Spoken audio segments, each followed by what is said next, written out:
सीकर थे, जितने भी परगनों के हकम थे, किसी ने कुछ न कुछ जो है इनाम के रूप में दिया। किसी ने जड़ाऊ ऊंट दिया, किसी ने जड़ाऊ तलवार दी, किसी ने और कुछ दिया।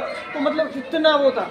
और उस समय जसवंत सिंह जी जब जीवित थे, उन्होंने ऐलान तक कर दिया था कि अगर मेरा कोई विश्वास पात्र है तो सिर्फ ये राघाजी रायका। इससे ज़्यादा हमारे लिए गर्व की क्या बात है।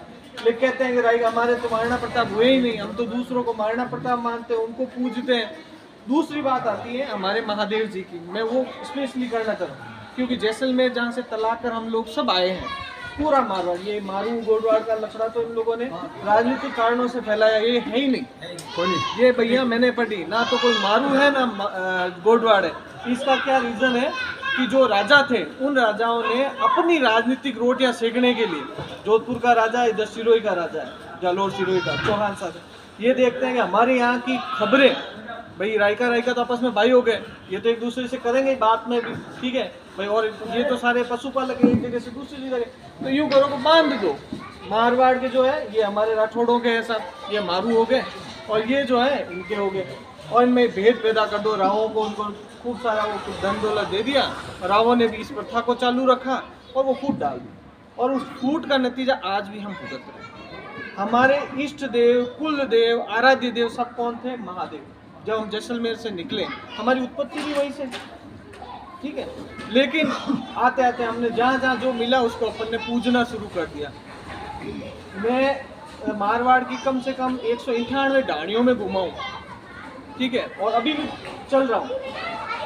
बहुत कम के अंदर मुझे महादेव जी के स्थान मिले, अब बनने शुरू हुए हैं। बाकी ज़्यादातर मुझे बाबू जी के, मामा जी के ये मिलते हैं, महादेव जी का स्थान नहीं मिलता। जहाँ से उत्पत्ति हुई उसका नामो निशान नहीं। और मैं जैसलमेर गया, एक आपको वाक्य सुनाता हूँ कि मैं जैसलमेर जिस समय अपनी शोध के लिए गया, हकीकत माने जो जैसलमेर में अभी रायका रह रहे हैं हमारे, वो मुझे उस जगह ले जाने से डर रहे थे। 3 किलोमीटर पहले ही छोड़ दिया, साहब आगे जाके आगे चले जाना, आपको वो जगह मिल जाएगी जहाँ से तलाक कर आए। अरे मैंने कहा अब कोई खाने वाला थोड़ी बैठा है वहाँ, आप ले जाओ, मैं देखूँ वहाँ पहले कैसे रहते थे, वहाँ कोई उनका कोई चिन्ह हो, कोई शिलालेख लिखा हो, कोई बेरी खोदी हो, तो देख के तो आऊँ। तो वो वहाँ चलने के लिए भी तैयार नहीं। वहाँ फिर घूमते घूमते वहाँ उस बेरी के पास गया, तो वहाँ एक सिंधी था जो कहते हैं कि हमने भी सुना यहाँ रायका रहते थे। वो टूटे फूटे घर आज भी मौजूद है। 2 बार रायका जैसलमेर से निकले, दूसरी बार जब निकले उसके साक्ष्य आज भी है।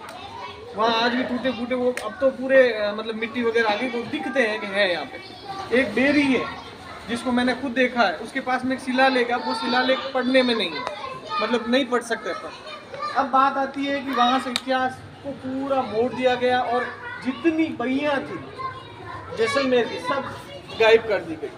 कहीं पर भी रबारी का उल्लेख नहीं, जबकि जैसलमेर हमारा गढ़ हुआ करता था। हमने कम से कम सदियाँ बिताई थी हिमालय से, जैसे ही अपन वहाँ आए जैसलमेर में रहे, पूरी सदियाँ बिताई, लेकिन वहाँ पे कोई अस्तित्व नहीं। वहाँ का एक इतिहासकार कहता है यहाँ तो रबारी रहते ही नहीं थे। बड़ी पीड़ा हुई। तो मैंने उस समय का जो अब तो नहीं है वो रावण जो जैसलमेर का शासक था, उसकी बइयों को उससे बात करके उसकी बइयाँ निकलवाई गहलोत सिंह जी से।